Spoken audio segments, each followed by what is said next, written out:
When wildfires burn hundreds of miles away, they don't just take out the trees, they take out food. From large-scale farms such as this one, all the way to your little home garden.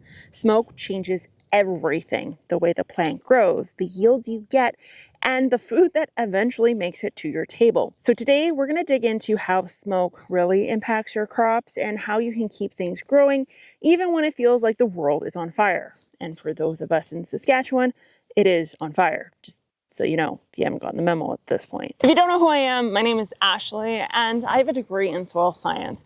And I've been working in this world for most of my life. However, I do apply that science to the physical garden. And I personally have been absolutely fascinated with the idea that it doesn't matter what fertilizer you used or what kind of variety you chose to put down, whether or not you're organic or conventional, the equalizer for everyone, including farmers, is Mother Nature. So large scale, you can see that this entire area around me is covered with a fine layer of smoke. And this smoke can block anywhere from 50 to 90% of sunlight that should be making it to the field. Now think of the rest of Saskatchewan looking very similar to this, Alberta, Manitoba, and your breadbasket of Canada is officially being reduced in its productivity majorly. So today's video, I'm going to show you and teach you the science behind what happens with this haze, along with how to fix it on your small scale garden in hopes of getting a yield despite the fact that it is not foggy. This is smoke. This is all smoke. It smells like campfire, but not in a good way. Now, when it comes to forest fires, not just our food supply is affected, our power supply can be affected. Whether it's because the actual infrastructure has been damaged or they need to shut it down to prevent further fires, we could very well go without power in areas that are under emergency circumstances, such as Saskatchewan. Which brings me to today's sponsor, Blue Eddy. So Blue Eddy sent me the Apex 300, as well as the B300K, as well as the Hub D1. And this bad boy can power anything you could imagine. So of course it can do something small scale, such as being able to keep children entertained on Netflix, all the way to keeping your refrigerator and your freezer running so that your hard work that you have harvested doesn't just all go to garbage. But it does other stuff as well. For example, we have a trailer that's out in the middle of a field. We need to test whether or not our slide outs worked, and we used this entire power bank setup to do exactly that. Thank you, Bob. He's useful sometimes. Ish. So if you want to grab this entire setup, you can go to Blue Eddy's website. And if you want an additional 10%, all you have to use is Ashley Apex 300, and you yourself can be ready for more forest fires. Because unfortunately, I don't think they're ending anytime soon, considering most of them are started by humans. So, the beauty of society. Anyways, Blue Eddy, thank you so much for sponsoring today's video. I feel much safer. My lungs don't, but the rest of me does. This wonderful power backups bank supply power bank supply. Supply power storage, energy storage is what we're going to go with. Now let's get back into the ins and outs that is forest fires. So what exactly is in forest fire smoke? Because this haze is actual particulate matter, and it can contain ash depending on how close you are to the physical fires, and it also can contain volatile organic compounds. Now all of this stuff is, despite the fact that it doesn't look like it, physical. And so it will settle in your lungs. So I'm gonna die of lung cancer one day. That's just a given. Most of my adult life has been this. But outside of that, your plants also receive it. So the plants will have this particulate matter land on its leaves. It does a couple things there. Obviously, it restricts photosynthesis because it's blocking the physical chlorophyll from receiving photosynthesis. And then it actually clogs the stomata, affect the gas exchange, CO2 and O2, just to name a few. That reduces photosynthesis as well. The other issue here is the soil. So the soil itself can be affected, both chemically due to changes in pH, because just like wood ash is used to actually change the pH of your soil, ta-da, you got a whole lot of wood ash now floating around on the sky. Not to mention, it affects the microbial life that is present in the soil because of these drastic changes. So if you're in the prairie provinces, you've been borderline flooding. This whole field is wet. My shoes are soaking wet. I don't even want to go anywhere near any of these fields. That's why I'm filming on the side of a grid, as we call it here in Saskatchewan. And it's because there's water everywhere. Now, if you don't have this issue, then what you want to do is you want to wash your leaves. I very rarely would suggest this because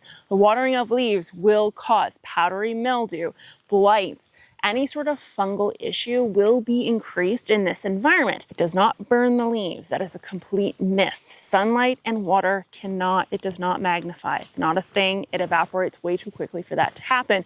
But disease, yes, absolutely, it can cause that issue. However, the trade-off here is lower productivity due to lack of photosynthesis and gas exchange, or potentially fungal issues later on in the season. You need to weigh the pros and cons there and choose which one you want to go with. Now, outside of the physical leaves being affected, the light itself is kind of under a giant shade cloth. And this giant shade cloth will reduce the intensity or the radiation that these plants receive. And if you're in a really warm climate and the sun's super intense close to the equator, it could be valuable, but in this case it's not. It actually reduces the amount of photosynthesis that can take place. So it's like a double whammy when it comes to light availability and plants. Now, not all plants are heavily affected by this. Some are going to do better than others. Obviously, just like there's full sun and full shade plants. When it comes to food production, things like peppers, tomatoes, eggplants, okra, cucumber are most affected by something of this nature. And it only takes around 3 to 5 days of this sort of sunlight restriction before you can have negative impact. Now, literally, the only fix to that is a grow light close to your plant. If that's not feasible, which I don't know many people that would do that. Again, like I said, there's no real fix to Mother Nature's shade cloth, unfortunately. This is a self-pollinated crop, if you will, similar to what a tomato does. However, anything that's open-pollinated, for example, flax, canola, peas, legumes of any sort, you need pollinators. And pollinators do not come out in this type of environment. It is harmful to them, just like it's harmful to us. And they have itsy bitsy little bodies. So this particulate matter flowing around is going to impact them much sooner than it will us humans. So in a garden setting, if you have something that's self-pollinated, like I said, a tomato, you don't have to worry about it too much because this wind action you're seeing is literally causing pollination. Not right now, because this is actually almost ready to be harvested, but if it was green, then yes. Or yellow, in the case of tomatoes. However, if you have canola type leaves, I don't know if you've ever eaten these as a kid, but it makes gum. Is this a conventionally grown field? Yes. Am I scared of pesticides? Fuck it at this point. There's a Ukrainian meal out there. I couldn't tell you what it's called, but it's wheat pebbles and cinnamon and stuff. Anyways, it's delicious. Now, if you have the canola equivalent in your garden, such as squash or cucumbers or peppers, the only real solution to this is going to be physically pollinating the plant. So you get to have plant sex in your spare time if you really want to. I personally don't do it. Whatever works this year, works this year. I'm not super invested in ensuring I get perfect crops, but that's just me. Now, when it comes to the soil, I had mentioned chemistry and biological activity can be affected. Now, the good news is that microbes are incredibly good at degrading stuff. And so basically all you need to do is increase microbial activity. And this is done simply by feeding them. So what you want to do is you want to top dress your garden in the fall and spring, or in the middle of the season, it's totally up to you, with some sort of compost or manure. And this in of itself is going to increase the microbial activity, which will degrade that toxin. It's very easy to reclaim like a smoke issue. It's actually what microbes do to pesticides, for example, insecticides, herbicides, you name it. Just they degrade it into nothingness. And so that's what will happen in the event of ash falling onto the soil surface. But folks, this is your new reality.